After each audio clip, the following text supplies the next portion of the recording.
नमस्कार. अन्नपूर्णाच्या स्वयंपाकघरात तुमचं सगळ्यांचं मनपूर्वक स्वागत. तर आज आपण इथं बनवली आहे ही हैदराबादी पनीर बिर्याणी. बिर्याणीचे तसे खूप वेगवेगळे प्रकार आहेत, पद्धतीही वेगवेगळ्या आहेत. तर आज आपण इथं बनवलेली आहे ती पनीर हैदराबादी बिर्याणी. तर चला बघूया ती मी कशी बनवली आहे. त्यासाठी मी इथं 2 कांदे घेतलेत. अगदी पातळ स्लाइसमध्ये कट करून घ्यायचे, कारण या रेसिपीतला सगळ्यात महत्त्वाचा भाग आहे तो आपला हा आपण जो आता कांदा कट करतोय तो कांदा तळणं आणि त्याची पुढची प्रोसेस. तर त्यासाठी आपण इथे 2 कांदे चांगले त्याचे स्लाइस करून अगदी मोकळ्या करून घेतलेत. इथं भरपूर तेल घ्यायचं आणि हा कांदा लिटरली तळवून घ्यायचा, अगदी कुरकुरीत होईपर्यंत तळायचा. हे बघा, अशा पद्धतीनं गॅस एकदम फुल ठेवायचा आणि अगदी परतत कांदा तळवून घ्यायचा. कारण कांदा तळलेला जो आपण बिर्याणीत वापरणार आहे त्याचीच एक वेगळी टेस्ट या बिर्याणीला असते. तर त्यासाठी आपल्याला कांदा व्यवस्थित अगदी कुरकुरीत तळून घेणं खूप गरजेचं आहे. तो असा पातळ चिरायचा आणि एकदम हाय फ्लेमवर तेलात परतत राहायचं सारखं. इथं आपण तांदूळ भिजवून मी पाण्यात ठेवलाय. इथं मी मोगलाईचा तांदूळ घेतलाय 1.5 वाटी. तांदूळ तिकडं आपला भिजतोय. आपण कांदा अगोदर व्यवस्थित तळून घेऊया. याला बराच वेळ लागतो, किमान एक 7-8 मिनिटं तरी सहज जातात आपला कांदा परतायला. हे बघा, आता आपला हा कांदा पूर्ण तळून झालाय. त्यातला थोडा कांदा आपण वरती पसरण्यासाठी आपण ठेवणार आहोत आणि बाकीचा आहे तो अजून थोडा 1 मिनिटभरासाठी ठेवायचा, म्हणजे तो अगदीच क्रिप्सी होतो. तर झालेला आहे हा कांदा क्रिप्सी. आपण असं थोडा असं साईडला हे करायचं, म्हणजे एकदम काळा पडत नाही. कारण कसं होतं, तेलाला ताव असतो आणि तो कांदा जर तेलातच राहिला तर मग त्याचा करपट वास येऊ शकतो किंवा करपू शकतो. त्यामुळे थोडंसं साईडला ठेवायचं, म्हणजे तेलाचा तावही कमी होतो आणि कांद्याची कुकिंग प्रोसेसही चालू राहते. बघा, आता आपला हा कांदा पूर्ण असा अगदी कुरकुरीत झालाय. आता आपण हा काढून घ्यायचा.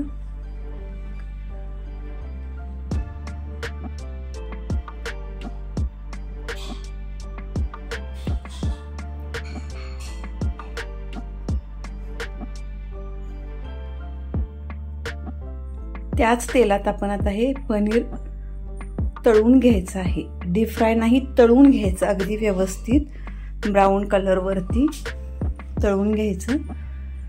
तळताना सुद्धा पनीर हलक्या हातानं टाकायचं आणि हलक्या हातानंच परतायचं सुद्धा, नाहीतर ते तुटतं, चिकटतं.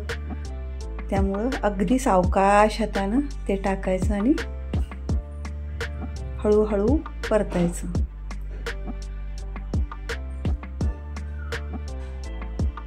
तर अशा पद्धतीनं हे पनीर असं मोकळं करायचं खालून आणि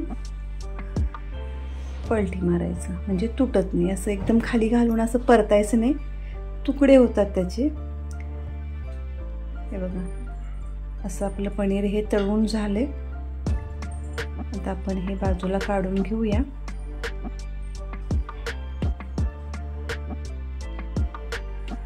पनीर तळताना आपण तेलाचं टेम्परेचर नेहमी व्यवस्थित ठेवायचं. जास्त अगदी कडकही तेल तापवायचं नाही आणि थंडही तेलात टाकायचं नाही पनीर कधीही.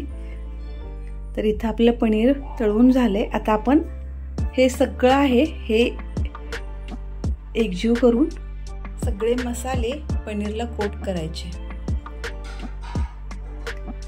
इथं आपण मगाशी तळलेला कांदा बघा किती क्रिप्सी झालाय, अगदी हातानं चुरा झाला. आता आपण याच्यामध्ये तळलेलं पनीर घालून घ्यायचं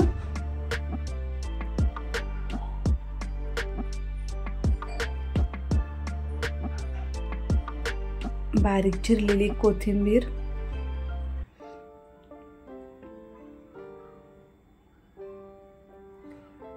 आता आपण याच्यामध्ये आलं लसणाची पेस्ट थोडी टाकली,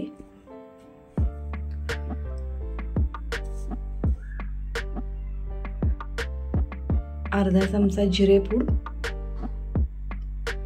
आणि 1 चमचा लाल तिखट. बिर्याणीची टेस्ट तुम्हाला कशी पाहिजे त्याच्यावर अर्धा चमचा मीठ घालूया.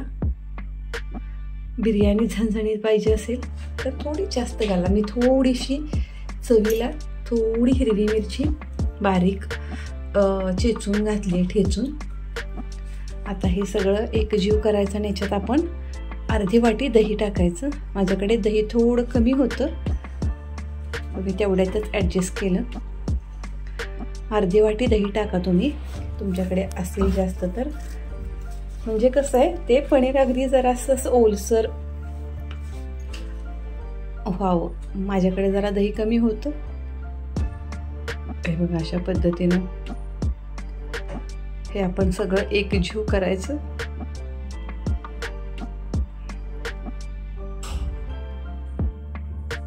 मस्त दिसते ना.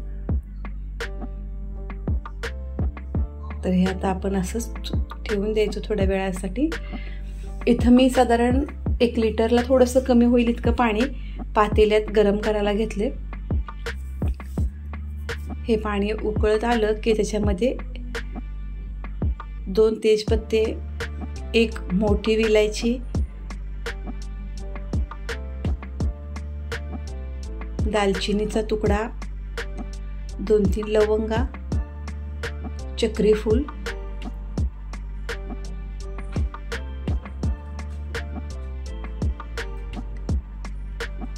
काळी मिरी आणि 1 चमचाभर तूप आपण याच्यात टाकायचं. आता भिजवलेले तांदूळ चाळणीवर पूर्ण निथळून घ्यायचे आणि मग त्याच्यानंतर ते पाणी उकळलं चांगलं की ते तांदूळ आपण ह्या पाण्यात घालायचे. आपण टाकलेल्या खड्या मसाल्यामुळं या तांदळाला किंवा ह्या भाताला खूप छान वास येतो. आणि शिजवताना मधून मधून चेक करायचं, कारण जास्त शिजवायचं नाही. 70 ते 80% इतपत आपण ते तांदूळ शिजवायचे आहेत. इथं आपण मगाशीच पनीर, कांदा, तळलेली कढई आहे, त्यातलं मी तेल कमी केलंय. हे इतकं तेल आपल्याला पुरेसं आहे. आता का आपल्याला जास्त तेल लागणार नाही. तेल गरम झालं की आपण हे कोट केलेलं पनीर आपण याच्यामध्ये टाकायचं.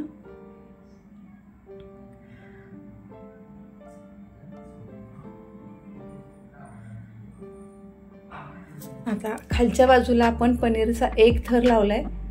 कढई असल्यामुळे खाली खोलगट आहे, पसरून आपल्याला नाही लावता येणार, पण ठीक आहे. खाली आपला पनीरचा थर झाला. आता हे 70 ते 80% शिजलेले हे तांदूळ आहेत. हे आपण असे त्याच्यावर पूर्ण असा एक लेयर करून घ्यायचं.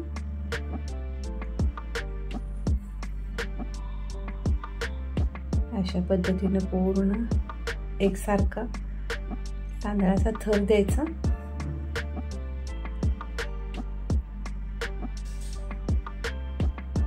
आणि आपण मगाशी जो बाजूला काढलेला कांदा होता तो आता आपण याच्यावरती पेरायचा आहे.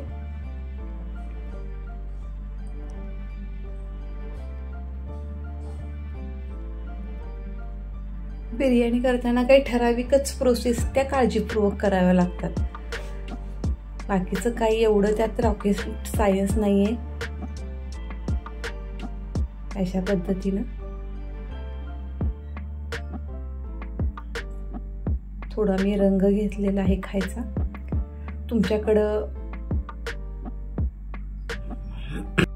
केसर असेल तर छानच. ते केसर तुम्ही थोड्या वेळासाठी पाण्यात भिजवून ठेवू शकता, त्याचाही असा सुंदर रंग येतो. तर परत अजून मी 1-1.5 चमचा तूप वरून सोडणार आहे. तुपामुळे बिर्याणीला खूप छान चव येते. आता आपलं हे तूप टाकून झाले. आता आपण हे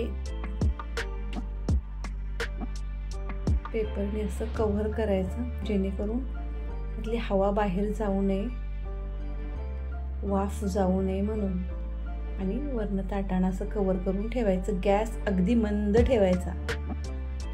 तर मी किमान 7 मिनिटं हे असं झाकून ठेवलं होतं. तर तुम्ही बघू शकताय किती सुंदर रंग आलाय बिर्याणीला. आता मला कुठनं काढावी हे समजेना. तर चला आपण एका साईडनं अशी बिर्याणी काढूया. आहा, तुम्हाला असं दिसत असेल खालच्या बाजूला पनीरचे लेयर खालच्या बाजूला दिसत असतील. साधारण आपली कढई खोलगट आहे त्यामुळं हे बघा, अशा पद्धतीनं खालून लाल एकदम पनीरचा मस्त रंग दिसतो. तर ही अशा पद्धतीनं आपली ही मस्त अशी बिर्याणी तयार झालेली आहे. आता मी तुम्हाला सगळीच अशी हलवून दाखवते. हे बघा, बिर्याणी करताना कसं असतं, बिर्याणीसाठी एकदम जाड पातेलं, जाड बुडाचं पातेलं किंवा भांडं लागतं. हे बघा किती मोकळे झालेत बिर्याणीचे तांदूळ, कुठंही चिकटपणा नाही, हवा तसा सुंदर रंग आलाय आणि चवीला तर खूप अप्रतिम झाली होती बिर्याणी. बिर्याणी करताना महत्त्वाची टिप्स म्हणजे तांदूळ अगदी बिर्याणीचाच वापरायचा, त्यामुळे बिर्याणी छान मोकळी होते. दुसरी गोष्ट, कांदा व्यवस्थित अगदी न करपवता व्यवस्थित तळायचा, म्हणजे त्याचा चुराही झाला पाहिजे आणि तो करपलाही नाही पाहिजे. तांदूळ बॉईल करताना तो अगदी 70 ते 80% बॉईल झाला पाहिजे. अशा छोट्या छोट्या टिप्स तुम्ही लक्षात ठेवल्यात ना, तुमची ही बिर्याणी खूप छान होईल. तर तुम्हीही अशी बिर्याणी करून बघा. तुम्हाला कशी वाटते कमेंटमध्ये मला जरूर सांगा.